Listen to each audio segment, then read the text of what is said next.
UNPAVED, Sean Salisbury here. We're bringing authentic, real stuff to you. Hardcore opinion. Sean Salisbury, former NFL quarterback. 29-year-old Sean Salisbury, his second start as a National Football League quarterback.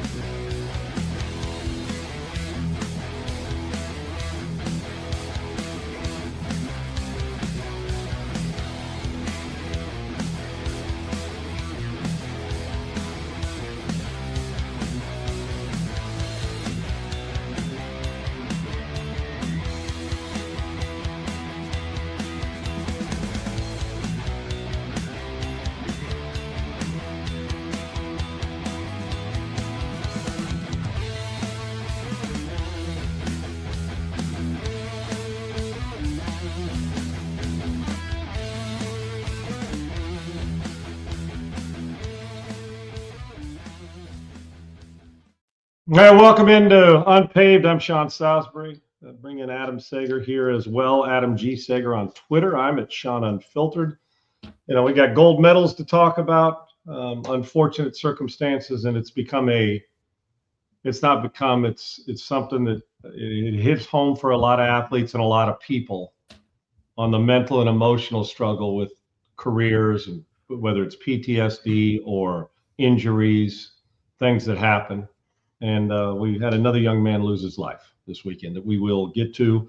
It's recruiting time is through, and they're getting ready for, spring balls coming up around the corner. Seg so fast. We had some huge college hoops games over the weekend. Your Wolverines, as well as the University of Houston, went about 8 minutes without scoring. You cannot do that, or you will get beat. We will discuss all that.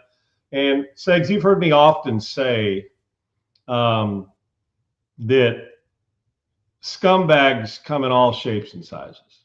First off, if you're anti-American like I see over us winning a gold medal and you can't stand waving flags, get the fuck out. We hear it all the time. Enough. Sorry for cussing, talking to my dogs. When I drop an F-bomb, they know Pop's tears.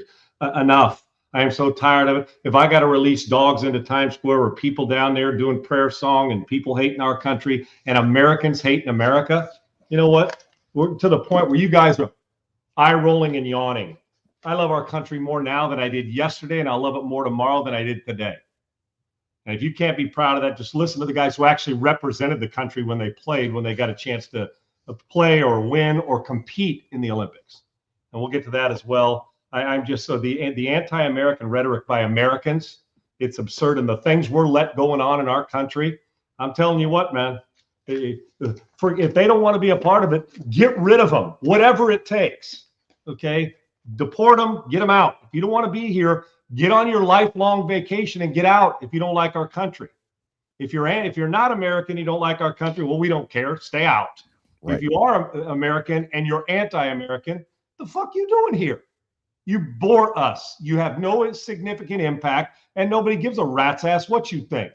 Okay, respect your opinion. Have zero value for it when it comes to the hatred of this country. But Segs, another thing I can't stand is as a teammate, there can be nothing shittier when I hear stories about this, and we'll get into all these bigger stories, but the one that's got it in my craw a little bit is stealing from and or taking from a teammate that's family, basically, because you spend more time with them. And I know the story, and I didn't pay much attention. I read a little bit about it, but I get so frustrated. I should be able to walk into my locker room just like I would my home. Stick my wallet in my locker, even if it's open, go shower, go get treatment, and assume that none of those teammates of mine are going to, or anybody else going to walk by and try to take something that's mine, whatever it might be. I've just, the character, and I'm telling you, if I was a coach, and I don't care if somebody says, well, Sean, you'll lose recruits. Good. The second you steal from, cheat, or disrespect a teammate off the field, let alone on it, I'm telling you, or if you're a potential recruit like this story, first off, I'm not recruiting you. Secondly, I'm just cutting you. You're done. You lose your scholarship. That's conduct detrimental. That's cause in the way we talk about cause. It's conduct detrimental. It's whatever it is it's called, get them out. Because I don't care how talented you are. If you're a turd and an asshole, you're not any good to my team or to me. See, it's not an accident. You don't steal somebody's stuff by accident. You take and steal somebody's stuff with a plan and it's not an accident. It is something. It is accidents are, Segs, when you're running, light turns yellow and you want to get there through it, and you get through it and it turns red at the end. That's an accident. Rolling through a stop sign's a decision. Yeah, this is a decision. And to me, if you're a 5-star recruit, you immediately become a 1-star turd if you steal from me. And number 2 is you deserve a straight punch to the face. Well, Sean, violence. Yep, that's exactly right. Catch a guy stealing, beat the living dog shit out of him in the locker room, and then drag him out outside and have him take the potential recruit back to some other school that allows that shit to happen. Okay, enough. Give me character over talent all day long. I'll beat you more than you'll beat me. Because eventually talent will turn on their own guy if they got bad character, and they'll do stuff like this, whether they're a recruiter or a teammate. There's nothing sicker when it comes to it. Listen, it's bad enough what goes on, but having that be like me and you sitting here, you leave your wallet and I take $20 out of it or whatever, steal it from you. So I don't know what happened to it. Yeah. Friend. So you may as well just take your kids' money. Well, in this day and age, kids and parents are stealing from each other and beating each other up anyway at Little League games and at home and the rest of it. So we shouldn't be surprised at the lack of character, because sometimes it just doesn't fall from the tree. Okay? Steal from a teammate or a potential teammate. I just don't know how scummier you can get, and you don't get a makeup call for that. Well, they've just come from a different family. I don't care where you come from. Yeah. Stealing, no matter where you come from. And it's an embarrassment, but it's also just complete disrespect. And I wouldn't recruit the kid. His apology is not good enough if this is true. Yeah, and this is reportedly 3-star Brawley. Let me get this name right. Tuia Topo. I believe that's how you say it. I looked it up, cross-checked. Believe that's how you say it, but he stole Jacoby Lanes, who's, well, I don't care how you pronounce his name. If he's an asshole and a thief, he's an asshole and a thief, period. If you're USC, you don't need to learn how to pronounce it, because you shouldn't be coming to your school no matter what. Bingo. I don't care if he was a 5-star, the best. If he was Jeremiah Smith good and you wanted him there, nope. If he does this, cross him off your list, because, it is just such a scumbag move. And this is while Lane is getting ready for the combine. He's supposed to be focusing on trying to take that next step in his career of getting to the NFL, being as high of a draft pick as he can be. And now he's got to worry about his shit back at SC, at his school, getting stolen by not even a teammate, a recruit that's on an official visit. Like, come on. I mean, if you're this kid, I'm assuming he's 17, 18 years old. Like you said, apple doesn't fall far from the tree. And if your kid is out there doing stuff like this, you have not taught him well enough to not do shit like this, because it's such a disgusting act. Segs, do you really think a guy like this, I don't care if he's a 3-star, 5-star, no star, I don't really give a shit what he is. Those stars thing, to me, that's what they put on you. Some guys come that were 3 stars that play better. Some guys are 5 stars and can't play a lick. Okay, whoever the judging star put a star by their name. Whenever we came up with this star system with somebody who's sitting around watching tape, and great. And some do a good job, like in any sport, and the ranking systems, and some don't. And I got nothing but respect for the hard work they put in. But with this, do we really think 5 years from now that somebody that has this character, if this is true, do we really think that recruiting this kid's going to make, that we're winning a national title to go get guys like this? This is the kind of stuff I'm talking about when I say find a way to do it the right way. Start sifting through, and you've got to vet them the way they vet you. Players should vet coaches and schools. Schools and players should vet, I never knew this existed. Well, this immediately is the same as going on social media and doing something that teams and universities won't recruit a guy for, right, Segs? They're sitting there drinking on social media. They're saying stuff they shouldn't be saying when they were told don't hit click, all those things. This kid's not going to be just the difference. It's called a team for a reason. Do we really got to recruit this type of kid if this is true? If this is true, do you really want to bring this kind of kid into the fold? Matter of fact, I guarantee it's more of a non-chance to win a national championship or keep moving forward than it is, because guys like that, then there's 2 or 3 of them that start laughing. You build clicks. If this is who you are, go find somewhere else to play, man. And if I'm USC, he immediately, if this is true, he immediately comes off the recruiting list. He's not going to get a ticket to one of our fucking games. Right. And it should be like that at any other school. And I don't care if you're NAIA or Division I. These type of guys, You just cut him off their list. Check him off. Guy made the decision that he's going to, if he steals from a guy who's not there, he'll steal from a guy who is. Yeah. Trust me, he will. It's just bad character flaw and horror. And the truth of the matter is, give me a 2-star recruit that can't play. I'll have him in the locker, because eventually, if this guy's this type of character, he'll be handing out towels anyway. So why the hell do I care? Not that handing out towels is a problem, because I've handed them out too. My point is he won't be on scholarship is the point when I say handing out towels. He'll have to go get a job like the rest of the world. So I don't know who the hell the kid is. I didn't even know anything about the story until early this morning. And it's, to me, I'll put an if by it, because I can only go, social media sometimes is full of shit. But if this is who you are, automatically tells you don't need to look at his ACT or SAT score, GPA. He automatically eliminated himself from it. There can be nothing more inappropriate for a teammate than stealing from him. Yeah, it's Bush League. Just such a terrible, act to do to anybody, let alone, a guy that you're at his school. You're not at your school, you're at his school, and you're gonna steal stuff. A sad story over the weekend. Rondale Moore, former Purdue wide receiver, was a star. I mean, one of the best players in college football. I mean, you get the ball in his hands and he could score every which way. Was drafted second round of the Arizona Cardinals, played for the Falcons, got hurt, didn't actually play for him because he got hurt before preseason even took off. Then was with the Vikings, tore his ACL. So he's dealt with a lot of injuries, never really got his footing in the NFL like we thought he could because of a lot of injuries and a rough start there in Arizona. But he took his own life over the weekend, and another football player that you just, you want to know what they're thinking. And I thought it was, nice that Hollywood Brown came out and he's like, he tweeted, he's like, man, I just talked to him 3-4 hours before this news broke. And, and they had been good friends. They were teammates in Arizona, and they had gotten close, and he knew Moore was going through a rough time, and he told him he was there for him. They talked all the time.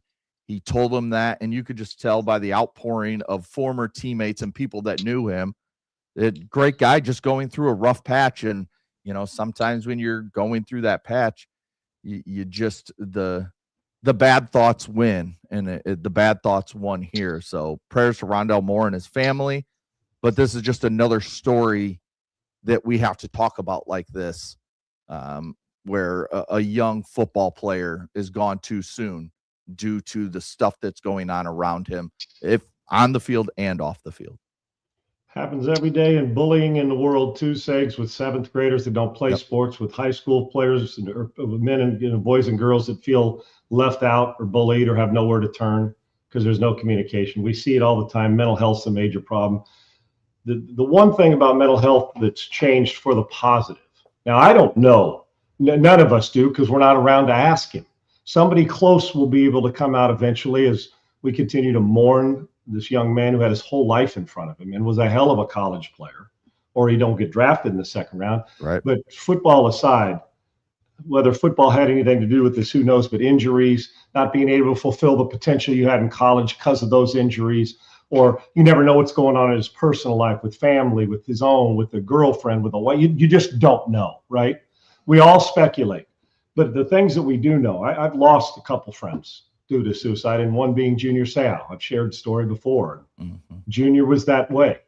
Junior made everybody else feel great about themselves, and so everybody forget to. And Junior was always happy. You never know.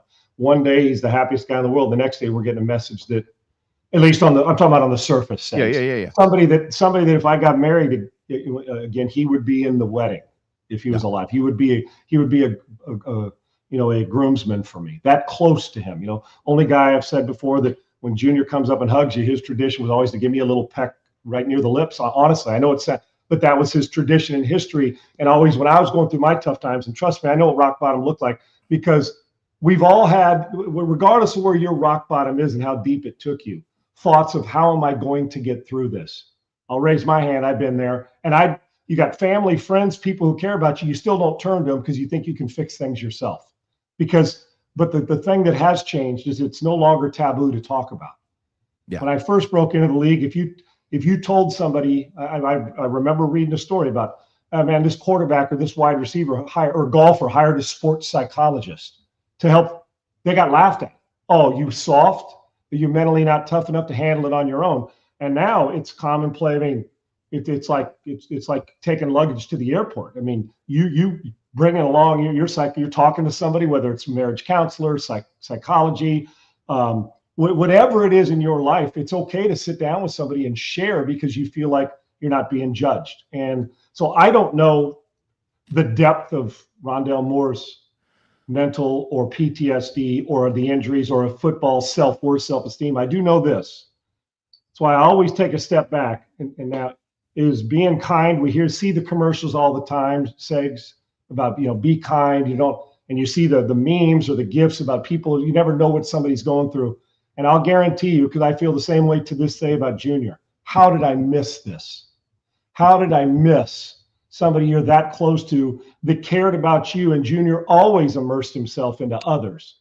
And then when he passed away, you think, well, did I immerse myself enough into him of knowing what's wrong when you were going through yours? And you hope you did, but I know he did with us, because Segs, he'd call and check on me regularly. He says, I need to see more of you. Yeah. I'm good.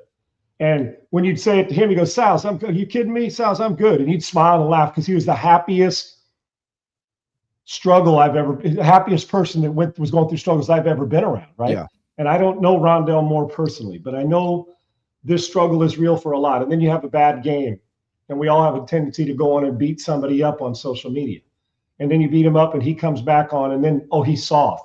Oh, well, why'd you drop the ball? Then somebody lost a bet over it. Or if it's not football related, somebody breaks up with you, and then that goes. And then they tell somebody, before you know it, you feel like the world is against you. And I know the feeling. Some of it can be self-inflicted. I know that feeling too.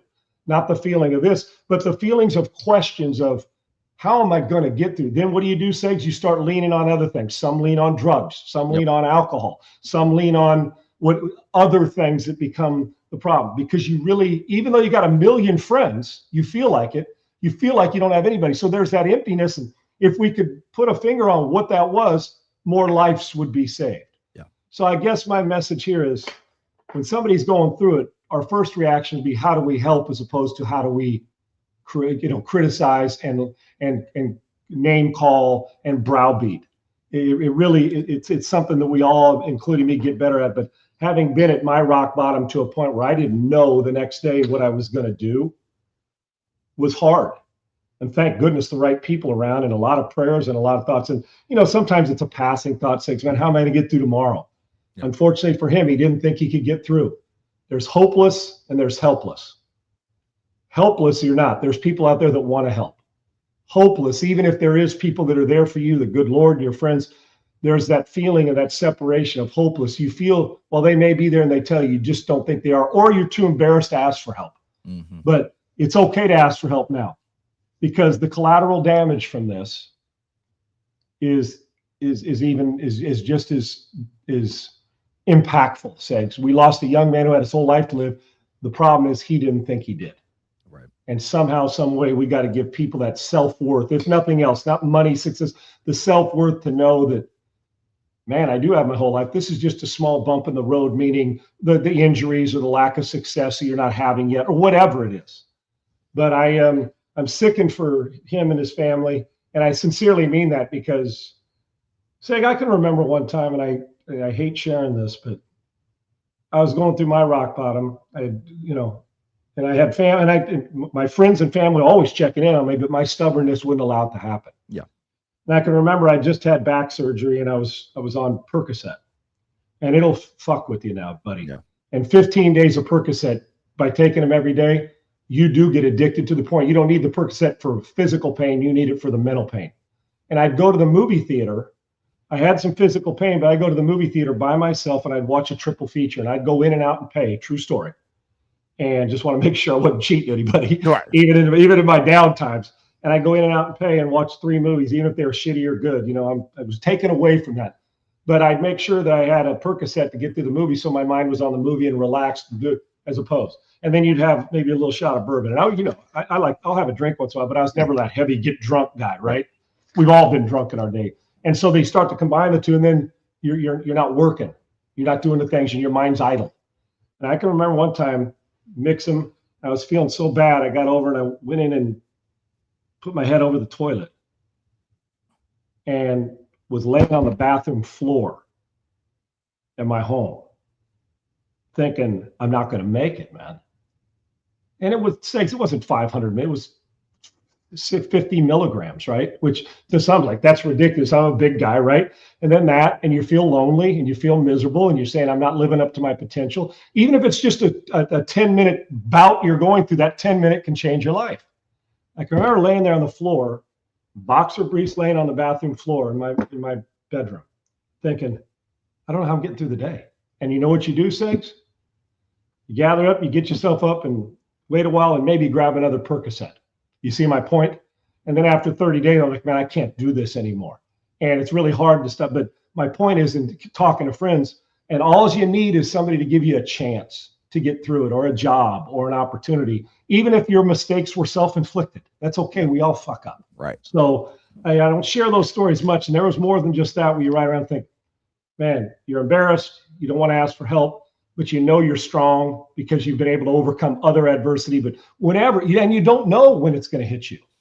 And fortunately, I was one that had was fortunate to be around the right people and didn't feel hopeless. At times helpless, but not hopeless.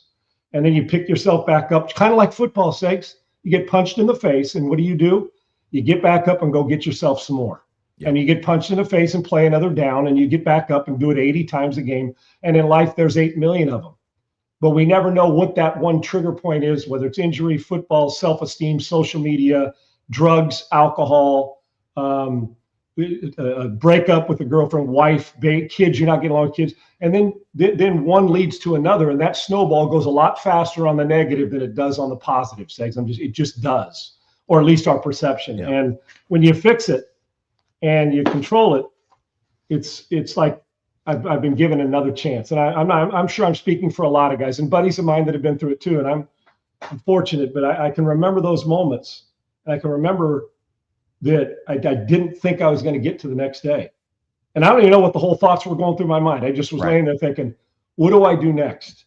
And I did not know. And you're in a house by yourself, your kids are off at school, and then all the stress starts to kick in, and you say, how can I pull myself out of this? And unfortunately for Rondale Moore, he didn't feel he could. So when in doubt, err on the side of maybe just a little human kindness, and do all you can, because it's not just football this is happening to. It's happening in everyday life. Because the guy was a football player and he's in the media and the rest, we talk about that stuff on social media. Right now, as we speak, somebody that's listening or watching this show, or that's going through to read the story about him, is contemplating what he did. And I can tell you from experience, life's a lot better when you're looking at it the way you and I are now. Mm-hmm. But life's also a lot better when the thing people say, how'd you get out of it? And it's simple. A lot of prayer, great friends, a lot of tears, a lot of fear. And I used to be afraid of nothing. That's a thing that, because you can't control that fear, Sags. And when you're going through this, a lot of prayers that, what I did? I immersed myself, and this honest to God truth. I don't know how else to answer it, because I give speeches and I immersed myself into other people's lives, not invasively, but immersed myself into helping their problems, and realizing that it gave a perspective of, I'm going to be okay. That person's problems are worth, they lost somebody.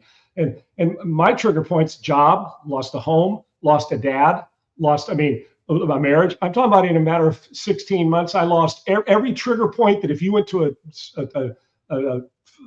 a mental doctor or a psychologist, they'd say those trigger points, one of them's enough to make you want to do stupid stuff. And they all hit at once. And I'm thinking, the good Lord's got a great sense of humor. I must be awfully strong, because one of them was enough. And you get to it. But I immersed myself into having Russell when I picked him up on the freeway. I was getting out of my times, but I still needed it for compassion. He was homeless, and and he was on the streets, and I picked him up, and he lived with me for 2 years. It made me realize his life's a lot tougher than mine. And then steadily you start to recover. And it is the marathon, not a sprint. It is.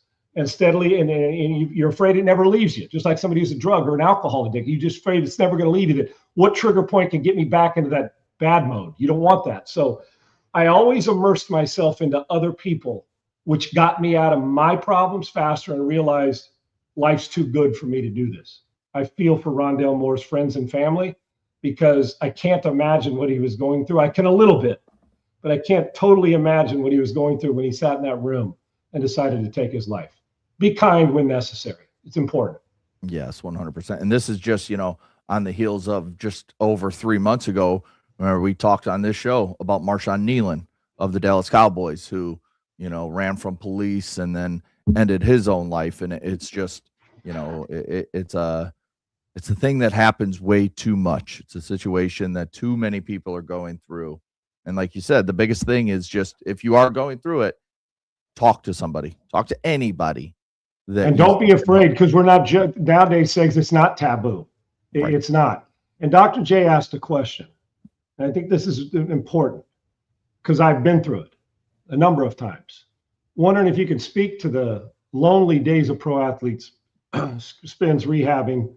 It's something us fans don't see. Yeah, let me just hit that real quick, even though we're taking a little longer. And Rondale Moore was rehabbing from a torn ACL, another injury, which you've been through, another season-ending injury. Twice. And mine was in college, and I thought then, how can I go from Mel Kiper and all the Joel Bushbaum and all of them, a top 5 pick, some first pick of the draft, to two injuries later, not getting drafted? You see the psychological game it plays with you. Mm-hmm. One thing I will tell you, and I think we're all guilty of it, athlete or not, somehow, some way, now not everybody, I don't want to put an umbrella on everybody, the blanket statement, but a lot of us, and you see this a lot in athletes, I know I do, is their self-esteem and identity is locked up into their career, not being a dad, a parent, a friend, helping others, charitable. We get locked up in because everybody's telling you how good you are, or as you've heard it all your whole life, athlete, sports, money, all the fame that goes with it. You can't help but get locked into, well, my identity is not as a person. My identity is what I do as opposed to who I am. It is easy to get caught up in it. Right. And you try to fight it off, but it's like you walk in and the first thing people say is, oh, man, I saw you play quarterback. Not, man, I saw you at your little league game watching your kid play. And I understand other people's, but that's just the way life is. So you got to guard against it. And all right, that's the problem. The quicker you can make sure your identity does not get lost into what you're doing as opposed to who you are, the better off you. Because who I am is not a broadcaster. Who I am is not a football player. Who I am is the guy who overcame that, who overcame the pitfalls and came back. That's who I am. I'm tougher than fucking 100-year-old leather because of what I went through, but I don't take credit for it because the good Lord, had I been doing it on my own, I wouldn't have made it. So with all that and great kids and my phenomenal family, but is that we get the number one thing I would tell them, if I got up in a speech, it's like business school. And I've said this, walk into business school, all the professor has to say in the thing, hand them the syllabus and say, buy low, sell high, and go out. I'll see it at the final test. Here's the syllabus, study, we'll take the test. If you buy low and sell high in business most of your life, guess what? You're going to win. Mm-hmm. It's the same thing in life. If I could go talk to people, I say, make sure your self-worth and your identity is not locked up into your athleticism. It's got to be something that's real and tangible. Because if you're the best athlete in the world and you can play till you're 35, 40 at the max, that's about what? Like a 1% it's very, the Rodgers and Brady's and Warren Moons don't exist.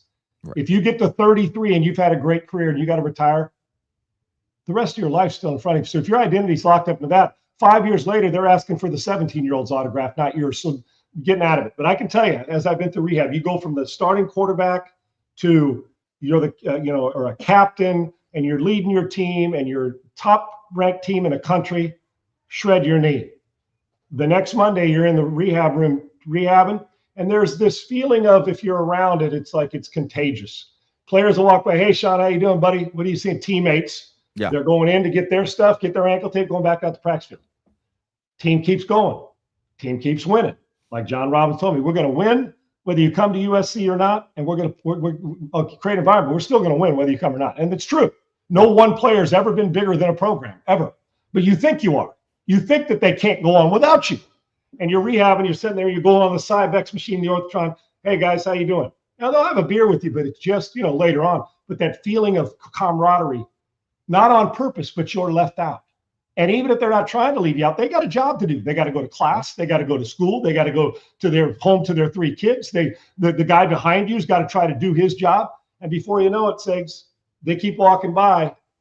And you know how you'll see those movies, Segs, when something's going on and you step outside your body and you're watching everybody do it, but they don't know you're there, like ghosts. Yeah. They can't hear you. That's what he becomes. They ghost you without intentionally ghosting you because they just got to get on with it. When everybody, truest phrase, hey, when you get hurt, life goes on. Move the drill. Coaches move the drill while the trainers are working on your leg and the doctors. Yeah. So it is a very lonely place. And when it happens the second time, you got to have some intestinal fortitude. And then you lose a little identity. And then you start to wonder to the coaches and players, do they respect my game anymore? Are they going to draft somebody? I mean, that vicious, filthy, unhealthy ball starts rolling downhill, Segs.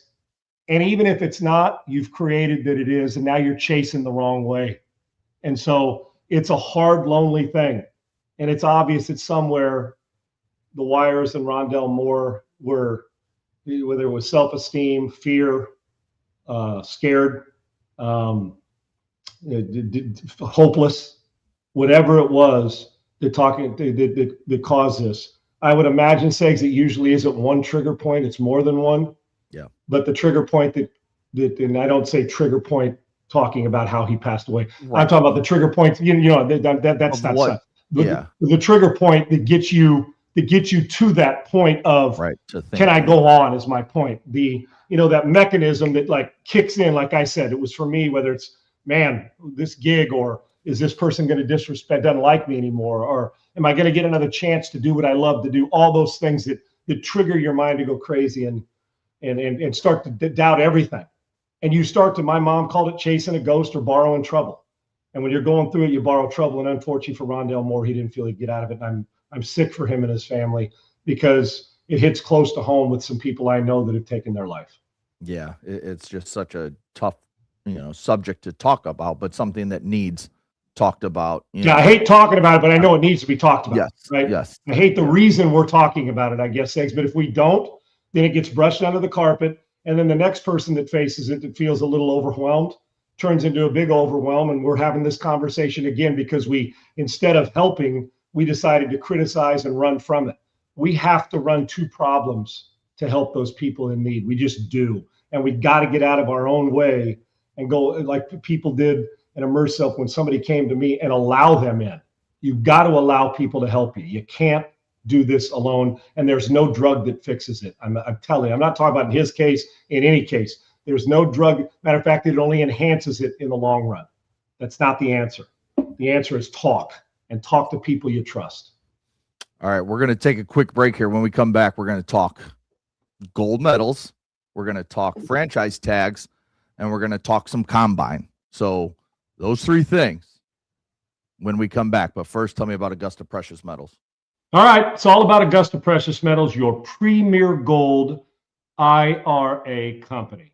Let me say this real quick, and I'm not trying to be dramatic here. The other day, I'm at the grocery store buying the same stuff I always do, and I'm looking at the bill like, come on, man, higher than last month again? What is this, Groundhog Day? Same groceries, same bills, and it's been happening for years now, a month after month after month after month, just higher and higher. You start asking yourself, how high can this keep going? Because it's not stopping. Stop, please. And that's what really worries me about retirement savings. It's not just like the number on paper. It's what the money can actually buy, the value. If groceries and bills keep climbing, that same retirement savings doesn't go nearly as far as it used to. You can have the same balance and still be falling behind. That's why a lot of people with real retirement savings are diversifying, part of it into physical gold, not just to chase returns, just to protect what they've already earned. I looked into this myself, and Augusta Precious Metals stood out big time, like a flashing neon sign. No pressure, no scare tactics, just straight education. This stays inside your IRA or 401k, no taxes, no penalties. It's Augusta Precious Metals, Get the free Gold IRA guide at SeanBuysGold.com. Don't miss this great party. SeanBuysGold.com or text Sean, SEAN, to 35052 or click the link in the description below. It's a difference maker. It's a life changer, and 2026 can be your moving year towards understanding gold and precious metals as well as silver. It is SeanBuysGold.com. That's SeanBuysGold.com. SeanBuysGold.com. Augusta Precious Metals. All right, Sean. Speaking of gold, couple gold medals coming for a couple hockey teams from the weekend. The women's beats Canada. The women's team beats Canada in the gold medal game. And then the men's wrap it up yesterday by beating Canada in overtime. Jack Hughes with the golden goal, as it was called. I mean, what a game. I set an alarm, so I was up early to make sure that I was watching this game, watched it all morning, and it was just fantastic hockey all the way around. And I don't care what you say. If you like the 3-on-3, you don't like the 3-on-3. That's the way we have it right now. And the three that Canada can put out there that was on the ice is incredible.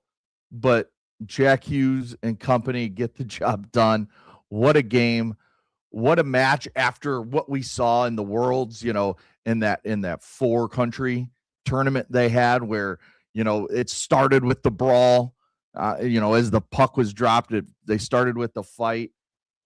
U.S. gets it done. Their first gold medal since the Miracle on Ice in 1980. Only their third gold medal in men's hockey ever. What a day it was yesterday for men's U.S. hockey. Yeah, Segs, it's really hard to believe when you think about it. Maybe it isn't. I guess as a competitor, not only 46 years, but only 2 gold medals, and now that's the third in the history of U.S. for the men. We already talked about the women, but congrats to them too, both winning in dramatic fashion in overtime, fitting. Phenomenal goaltending on both ends. But you know, Hallebuck and Bennington on both ends. Yep. And the ironic thing is Bennington's going back to play for his U.S. team. Hallebuck's going back to play for Winnipeg.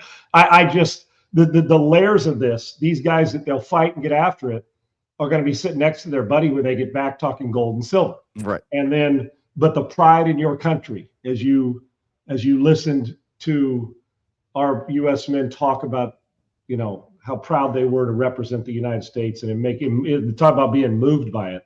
Yeah. But it was so awesome and how it happened and the competitiveness, and Kenny Albert and the call and the is phenomenal. Our hockey announcers are really, really friggin' good at every level, Segs. They really are. They just add to the drama. They know when to let it breathe. And and I'm with you. It's the only full event I watched this Winter Olympics, that and bobsledding. I watched pieces of others, but I watched the bobsledding because the Germans, if you want to watch good bobsled, just watch the Germans. Even I was proud of our U.S. team yesterday. Yeah, the Germans. Poor man. If you want it, you just blink and say, "I'll see you in what are we in, Segs? 2026. I'll see you in another 4 years, and a German will be lead the bobsled drive." But legend in our so I enjoy that. But this is the only full event that I watch U.S. play regularly in hockey, and I love it. Just the way it ended. And like you say, 3-on-3, you know, the rink was a little smaller. I think 10 feet, I think, Segs, they said on the rink in the Olympic rink for it. And then, but it gives you a chance to play spread out a little bit. And I understand that. But the truth is, you know, going in, just spacing, the way they played, the way they hit. You can't win a gold medal unless your goaltenders are standing on their head. And you saw it happen in that one. What turned away almost 50 shots, Segs? I think it was 46 or something, 45 shots. Was the shots. There you go. Almost 50 shots. And just and the drama that builds with every shift, right, Segs? And every time I see the Kachuk brothers, I think they're looking for somebody to knock the shit out of. I friggin' love it. So just everybody getting involved. And then to honor Gaudreau at the end, Segs, and the kids with this just added to. I'll tell you one thing about hockey players. First off, there is no sport, none, maybe rugby. There is no sport that will win and celebrate harder and better the right way than hockey players. And you're in no safer place in the world from a bar fight than with hockey players. Oh, yeah. Because they will knock the living dog shit and protect everything that's their own, including their country. And I friggin' love them. Every ounce of hockey, I love. They're tough as hell. They play for the country. They play for their teammates. They're unselfish. Have you ever noticed how they'll celebrate as much for the teammate as they do for them? Matter of fact, a lot of them are into celebrating more for somebody else who does it. I've seen in other sports where you don't want anybody to break a record. Micah Ruzioni and that group, I guarantee you, couldn't be happier. Could not be happier for what they saw these U.S. men 46 years later go do it. And there's just something about a hockey group. Buddies of mine that I know that have played in the NHL, and that whether they were a goon or whether they were a goal scorer, there's a love that's not fake, man. And this, I felt a lot of pride. Hell, I had nothing to do with the game, but I felt a lot of pride watching them and seeing these young guys and some cagey veterans get after it. Segs, teeth all over the place, smiles with the There, you know what they're doing because it shows in their appearance. But clutch goal at the end, phenomenal shot. Clutch. I mean, that picture overhead of our goaltender making the save with the pads at the end, Segs. Yeah, that's where a Sports just Illustrated cover, iconic. Net. Yes, and to be able just to think. I mean, and even in the beginning of it, it was either into regulation when it was either the U.S. goaltender or Bennington on the other side made I think it was the Canadians made it was a glove thumb save at the last second, bam. And then I saw the shot that Austin turned down earlier in the where he had an open look. It was, I think, period 2 or 3 where he turned down the shot when Austin Matthews would normally take that shot, right? Because he's a great goal scorer. So you had every element you want. And then they'll beat the snot out of each other, and they're going to get on a plane, and they're going to belly up to each other. So there's this genuine respect and love that I like, and be teammates. Only in hockey, man. As a football player, you give me that group on a regular basis. Nobody loves what they do more than hockey players, and it was an honor to watch them play and to see their reaction. Good on them. 46 years later, to the day, gold number 3 for the U.S. To our men and women, thanks for making these Olympics. You made them better, so thank you. Three things that were awesome from this. You had 2 sets of brothers on the U.S., the Tkachuk brothers that you mentioned, Matthew and Brady, and then you had Jack and Quinn Hughes. And you can't tell they come from the same loins. They all look the exact same. They look exactly like their brother. Right. Yeah. And then you mentioned the teeth. Jack Hughes, smiling as he's skating down the ice after scoring the goal with his mouthpiece out, and you just see that he's got the cracked front tooth from the game. It's just and didn't care a bit. Sags won't miss a shift. Yeah. They don't care. Right. You mentioned Johnny Gaudreau being honored with the jersey, and then his kids coming out there for the picture. That was awesome. And then today, I didn't see it yesterday, but today I've seen 3 or 4 videos of youth hockey games going on yesterday morning when they won, and you just hear this cheer out loud, and it's little kids. I mean, 6-7 years old on skates. They can barely skate, but they knew what it was as soon as the crowd started cheering, and they just stopped games because kids don't care. They just stop playing hockey and they all start cheering together. And it was just another cool thing to see from this, because right now we're not getting that with basketball. We're not getting that with, we have the World Baseball Classic. That's a very fun event coming up here very soon. And that has that same type of feel as World Cup. It's gaining popularity every time it comes around. So I think, the more we get this type of stuff in the 4 nations that I talked about earlier, that's become a great event that, U.S. and Canada are a part of, and others, that basketball is losing this. And that's a whole nother conversation we can have another day. I think it's lost. Yeah. Yes. And that's where it's tough to see, because you go out of your way to watch hockey when it's the Olympics. You don't go out of your way anymore to watch basketball. And I don't think you go out of your way not to watch it. You go out of your way not to watch it. I can honestly say the last time I remember really getting into it and watching it was the Kobe team. I think it was 2008, when they were really good, but they had to go against the Gasol brothers. And, there's always that clip that goes around social media of Kobe talking about how he's going to run through Pau Gasol, his teammate on the Lakers, the first play of the game. And shit you not, he goes out there and he runs straight through him.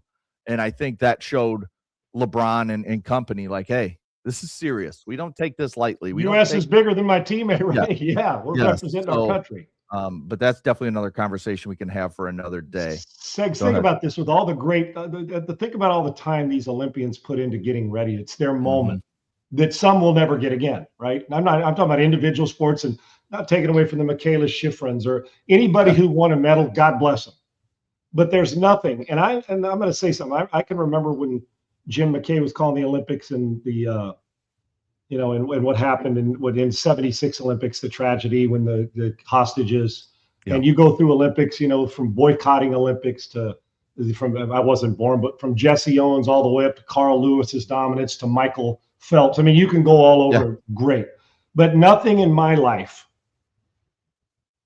brings sports, and nothing stops you. No Olympic event stops you down like our U.S. men or women are going to win the gold medal. And the men, just because I think, and not taking anything away from the women because of what happened in 1980, right? We know how big the miracle was. Right. But I almost judge everything based on, and then you see their love for it. It's like, to me, that's like the table setter. When this happens, it like feeds us for 40 more years, right? We won the gold medal on a sport that wasn't supposed to be ours, right?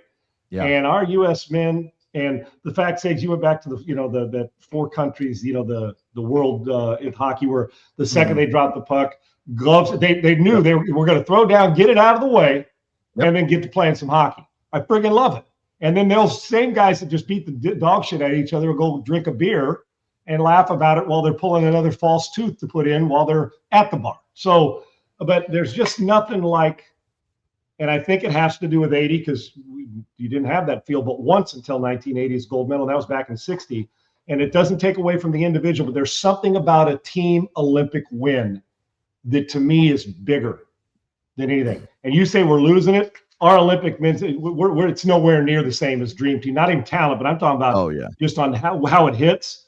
U.S. men's hockey and U.S. women's hockey. Hockey hits different than summer or winter Olympics. All the great summer Olympic sports, hockey hits different. There's something about it. And we always are going to be the underdog when we play in the Olympics. Yeah. And our guys proved again just how special they are. And so did our women. It was awesome. But make sure you don't party with Kash Patel, because that's bad, according to my Twitter feed. Oh, yeah, you're not allowed to. Yeah, you're not allowed to do it. Well, anytime you have fun, if it has to do, you voted different than somebody else, you're not allowed to enjoy the moment. That's how stupid people are, okay? Man, leave it to some left-wing nut job to just, or somebody to ruin a moment as well as they often can. Like you're not allowed, you're not human because you voted a certain way. I mean, you want to get respect, try to put it on somebody who's trying to do the same thing. Just because you voted different, it's okay to root. It actually, the country's actually bigger than the politic of it. So could we actually enjoy the moment? But I get to the point, I'm no longer laughing with them, Segs. I'm laughing. Oh, you laugh at them. Yeah, I'm laughing 100%. Yeah. You just laugh at them. Next Olympics in 2 years in LA.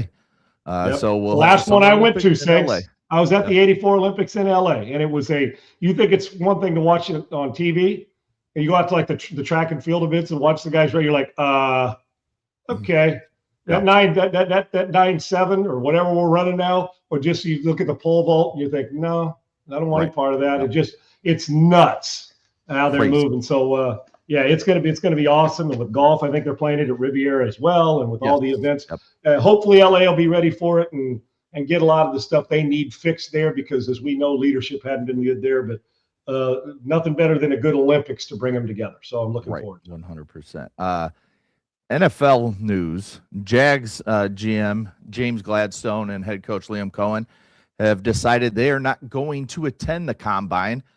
They will send other staff, probably assistant GM and some of their position coaches and maybe coordinators will go to the GM and scout these players as they go through all the drills. And they also will not, again, conduct the top 30 visits. They don't want to be swayed by such a short visit when it comes to these players. They want to learn as much about them and not be, pulled one way or the other, good or bad, just based on a quick little meeting with them. So what are your thoughts of the GM and the head coach not attending the combine first? Well, first, let me work backwards to forward. Okay. The visits for me, Segs, is I get it. You don't want to be swayed in a short period of time. You're going to meet with them.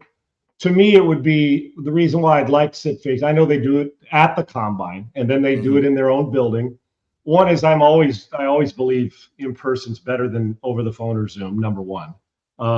Number two is I understand in short stints, but all the visit would be is to validate what I already have done my due diligence about over the last couple of years in scouting these guys. I understand too that if I'm sending somebody else, I'm putting a lot of trust in the scouts and people in the personnel in the organization to go to this combine, that they're going to do exactly what we need them to do and get the information we need. I would do it different. I want to know. I'm not a guy that wants to know less about the player. I want to know more. And I'm going to go in with I'll already have the notes that I have, but this is validation one way or the other.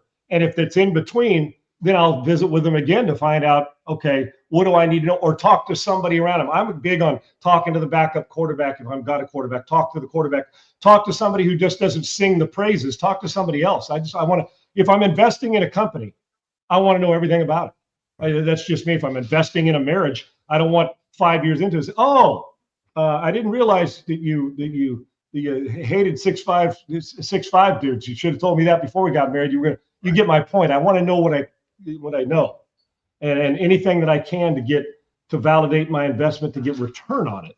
So I think I disagree with the approach, but they had success this year with winning. Segs, for me, I think the combine's overrated. I do. I'm not learning much other than wow, because if somebody's there's got a clock on him, a guy runs 4.29, he ran 4.29 there, he's running 4.29 when you bring the tape back. But there's certain movement I guess I like to see. That's why I would, receiver routes. I want to see how crisp they come out of it, what their attitude is, how are they into it, all the little things.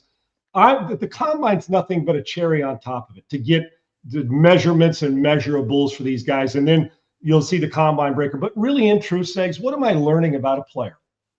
In a three-point stance, it's just rushing the passer for a drill. I should have already known that about his footwork and everything from practice, from people I've talked to, from seeing tape myself that I'm scouting the guy in one of his games in a real 11-on-11. To me, I think I've always thought the combine was overrated. I'm not learning much about a quarterback who throws a 15-yard dig route in shorts and a T-shirt. If you can't throw that, then if you can't complete balls against air, then I got nothing for you. Sorry. Okay, I just can't. So this it's far less important than watching tape and real games. To me, this is just another step of the validation. I'm an information gatherer. I'd like to know. It doesn't mean that's the final reason when you bring on the pro workout. Maybe that 40 you ran 4.48 instead of 4.52. Cool. You get that chance to do it. I get barometers, and that's to me what the combine for. But I think optics-wise, not showing up, because if you have a bad season, Segs, what's the first thing people will say? You didn't put enough time in at the combine. Even if you thought you did, you don't. Those optics are, to me, and it's a couple days. Even if you go in and out for a day and leave just to know you were there or somebody's present, not having the coach or general manager present becomes a problem for me, Segs. I mean, they got a plan, and they're going to work their plan, and it worked pretty good for them this year. To me, the more information, the better. The key is who you've hired and who's working in your organization to be able to understand what they're looking at and to be able to sift through that. I would go to the combine, even if you don't spend the whole time there. I at least want to validate a few things that are nothing more than validation of what I've already seen on tape in 11-on-11 football. The combine's highly overrated and a made-for-TV event. Yeah, and we'll talk more about the combine a little bit tomorrow, and then when we come back next week, we got 2 franchise tags we've learned today. The Cowboys will franchise George Pickens, and the Falcons will franchise Kyle Pitts. Agree with both moves, disagree with both moves, 1-1. Where do you stand on these two guys? Last week when you asked me about both these guys, I said I think Pitts with the right coaching and a consistent quarterback play and an offensive guy can be a devastating talent to defenses. And the tight end position is an in vogue position that creates major mismatches. Got to have him. I said they should franchise him. I didn't know if they were going to, but I said they should. And with the first one you asked me about with Pickens, and I said it's a no-brainer. The guy's got a top 5 talent. If you can deal with a little bit of the headache that goes with him, you just don't let those guys walk in for a year, making him, but he deserves it. And he played, he knew what he had to do this year to get in a position to get paid this kind of money. And if you're the Cowboys, you need all the great assets you can get. And so for me, Segs, I said both of them should be franchised. I was quite certain that Pickens was going to be. And that Pitts, I think, there's still another level or two levels to his game. I would have done exactly what both of these teams did with both of those players. I'm sure Stefanski's right now thinking, how can I devise to get this cat the ball more? And then if you're Dallas, you're just saying, well, we got our 1-2 combo is about as good as anybody in the league when we're going good. So both of them, this is wise and worth the investment in both of them. Yeah, so now the Cowboys, as things sit now, once they make that official, they will have CeeDee Lamb and George Pickens making a combined cap number of $66 million. Now, the cash number will be bigger, but the cap number will be at $66 million for these two. So you would assume that some sort of restructure, taking a lot of that $25 million that CeeDee Lamb's going to make in base salary, turning that into a bonus, and therefore getting some cap relief from those two guys. Discussed, Segs, as we discussed, people, again, this is not a pay cut if you restructure. Matter of fact, they're just getting it in a bonus, and they're going to get to do the money. Instead of wait for the money, they'll get to invest it and use it working for them. The player will. If you can handle your ego, you're not making $40 million a year. You're making $28 million a year because they're moving money around, but you're still getting your money and getting it quicker. This is where the brilliance, we saw the Chiefs and Mahomes do it, the Cowboys in the past, the 49ers, as we've discussed on here. This is where the relationship and the brilliance comes to having players that understand what you're trying to get accomplished. So you move money around because there's no cap that's not workable if you've got the right capologist and you've got the right flexibility with your stars on the team that are willing to move money around to get better players to keep your core people there. And this will be something the Cowboys are probably going to have to do when you're paying almost $70 million to two guys that are, when I say $70 million, they're going to be a cap hit to that at two wide receiver positions. But Segs, I can assure you this, one wide receiver is not enough in pro football. You got to have two really, really good ones, and the Cowboys do. And Pickens is a really talented player. And I mentioned the 66. If you add on Dak's $40 million cap hit, now you're talking 106. That's a third of your cap salary, and that's the projected cap, not what it was last year. This is what it's going to. That's a third of your cap going to three players, and all of them on one side of the ball. Sounds like the Cincinnati Bengals with two wide receivers and Burrow too, doesn't it? Or you could even throw in you could even Trey Hendrickson, who obviously is in a situation now where you got to figure out what you're going to do with him as well. Yeah. Over the weekend, we saw a couple really good basketball games. Start Houston at Arizona. What a win for Arizona going to Houston without Koa Pete. And it felt like they controlled that game almost from the jump. Like Houston could just never get on that run, and that's credit to Arizona's defense. The Burries kid on Arizona, who's now being talked about as a lottery pick, couldn't get going. He didn't score till late in the game, and that was a couple free throws later. Once got him going a little bit, but Arizona really, really impressed me this Saturday in Houston. They've a big time, Segs. That's called understanding the situation. And there's teams that when you lose your best player, they wilt. There's teams when you lose your best player, they just realize that somebody's got to elevate, or three of them in truth, and they did. And the way they defended and got him in a cold streak was, I think, between 7 and 8 minutes, Segs, they went without a bucket. Yeah. When you're playing the 29th ranked team or the 50th ranked team in the country, you may be able to steal one that way, but in your building, and you go almost 8 minutes or 7+ minutes without a basket against a team that's a top 5 team in the country, hard to do, even without their best player. Arizona came to play, and a wake-up call that I'm sure practice this week for Kelvin Sampson's team will be a hell of difficulty to get through. But both these teams will be alive and well as we get midway through the tournament. That was a hell of a basketball game. A tribute to Arizona's resilience after they lost 2 games that that set them back a little bit if they were the number 1 team in the country and dropped 4 rankings. Well, our bet of the day, which we'll get to in a second, Houston gets no break because tonight they travel to Allen Fieldhouse to take on Kansas, who won. Yeah, so much for that practice time, right, Segs? Yeah, after right. that. So, right. I mean, you're right back at it. And then we saw Duke beat Michigan by 5 in Washington, D.C. I mean, we need more games like this in February. I mean, and it's great for the teams. I mean, both these teams come out of that. Yeah, Duke happy they got the win. They're now the number 1 team in the country. Michigan learned something about themselves and learned something about what it takes. To me, watching that Michigan-Duke game, those two looked like the clear 2 best teams in the country, in my opinion, right now. I think it's For those 40 two, minutes of it. and then there's a tier of everybody else right now. So I think we learned a lot about both teams. I think they're both defensively, they are the top 2 teams for a reason, because they made it hell on each other in that game. And no doubt, Duke comes out with a great win over Michigan. And again, it just gets them ready. It gets them going for March.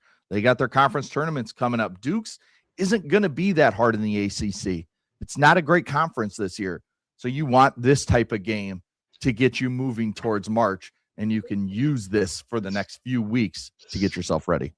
And Segs, I'm not convinced that. Now, listen, you want to win them all, which isn't logical thinking. You want to, but if there's such thing as when I say good loss, I mean one that, judging from those 2 teams and how well they're coached and their discipline, that in Michigan's case, you lose a game like this. I don't think as long as your team's mentally tough, say, okay, now we know it can be a big help at this time of the year. We see it all the time, but it's how you react to it. And I know that sounds cheesy, but it's a fact because, and listen, it's a, moral victory Monday. I don't mean moral victory. I'm just talking about simply, okay, we got beat by a team that can win the national championship. Mm-hmm. Now we know what it's going to take. You lose that in the tournament, you're done. So I just think these games, there's growth in these. And I think we watched 2 phenomenal basketball games in those 2 games we just talked about over the weekend on 4 teams that can all win the whole thing if they got their full arsenal. And Segs, with this Kansas, after they they were humiliated over the weekend. So even if you're Houston feeling like you feel, Segs, now after you get beat by a good Arizona team without their best, now you're going into a building that is one of the best buildings and tough buildings to win in, an iconic building. But you're going into that they've had some struggles with their star and when he's going to show up and play. Kansas comes off an ass whip and you come off a loss. So if you're Houston, you better prepare for everything that Bill Self can throw at you. Houston will obviously, have the advantage going in, but it's still Allen Fieldhouse, and being humiliated can do a lot to you. Segs the game for, and Kansas got their ass handed to them over the weekend. And this Houston losing to Arizona, that's their 2nd straight loss. I mean, it's been years since they've lost 3. It's been a while since they had lost 2 in a row. So you don't know how this team is feeling right now coming off that in such a quick turnaround. One more thing about the Michigan-Duke game that I loved is Dusty May and John Shire getting together, and they made it as much of a March Madness game, as an NCAA tournament game as they could, or a Final Four game. They had a media session early in the day, which you have to do when you're doing the Final Four stuff. They used the tournament ball because both schools are Nike Jordan schools. They didn't use a Nike ball. They used the Wilson that they have to use during the tournament, which gives them a little bit of. So, I mean, try to simulate everything you can about a game situation. I don't know why more teams don't do this. And now Duke did it last year with Illinois, but the difference was they beat Illinois by 40, and it was never really a game, so it didn't feel like a tournament game. And I don't think it really helped. But the fact that Duke and Michigan played such a tight game for the entire game, there was never like a 12-point lead, and Michigan came back or Duke came back. It was like 5, 6, 7, and then it always came back down to 1 or 2 each way. So that will help them moving forward. But all right, our bet of the day. This will be an interesting one for you, Sean. You got your Kelvin Sampson, your Houston love. You're in Houston. But then you always pick Kansas to win everything. Every single year that I've been with you. When we picked the national champion at the beginning of the college basketball season, I think it was every year you picked Kansas. So who you got tonight? Houston minus 1.5 on the road in Allen Fieldhouse with a 138.5 number. Which way you going? Fortunate I know both of these coaches, Segs. Yeah.